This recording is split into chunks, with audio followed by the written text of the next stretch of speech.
गांव के बाहरी छोर पर स्थित था एक पुराना उजाड़ हवेली। इस हवेली के बारे में अनेकों कहानियां प्रचलित थीं, परंतु सबसे अधिक प्रचलित कहानी थी छलावे की। लोग कहते थे कि रात को 12 बजे के बाद हवेली में एक अदृश्य शक्ति घूमती है, जो किसी को भी अपनी ओर खींच लेती है। एक दिन अनिरुद्ध नाम का एक जिज्ञासु युवक गांव में आया।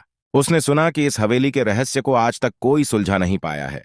रात का समय था, चंद्रमा की हल्की रोशनी हवेली पर पड़ रही थी।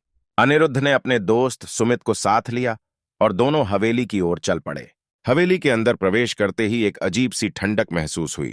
सुमित ने घबराते हुए कहा, अनिरुद्ध, मुझे लगता है हमें वापस चलना चाहिए। अनिरुद्ध ने मुस्कुराते हुए जवाब दिया, डरो मत सुमित, हमें सच का पता लगाना ही होगा। दोनों ने एक एक कदम बढ़ाना शुरू किया। पहला कमरा।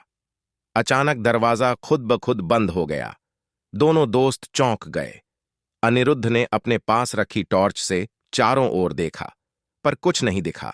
दूसरा कमरा। एक पुरानी तस्वीर में एक आदमी का चेहरा दिखा, जो धीरे धीरे धुंधला हो रहा था। सुमित ने डरते हुए कहा, ये क्या हो रहा है? अनिरुद्ध ने उसे शांत रहने को कहा और आगे बढ़ने का निर्णय लिया। तीसरा कमरा। यहां चारों ओर धूल थी और एक बड़ा भारी सा बक्सा रखा हुआ था। अनिरुद्ध ने बक्सा खोलने का सोचा। जैसे ही उसने बक्सा खोला, एक तेज हवास ने उनके चारों ओर घेरा बना लिया। अचानक बक्से से एक चमकीली रोशनी निकली और हवेली की सभी खिड़कियां खुल गईं। उस रोशनी में एक पुराना पत्र मिला, जिसमें लिखा था, यह हवेली एक पुराने राजघराने की है, जो विश्वासघात के कारण उजड़ गई।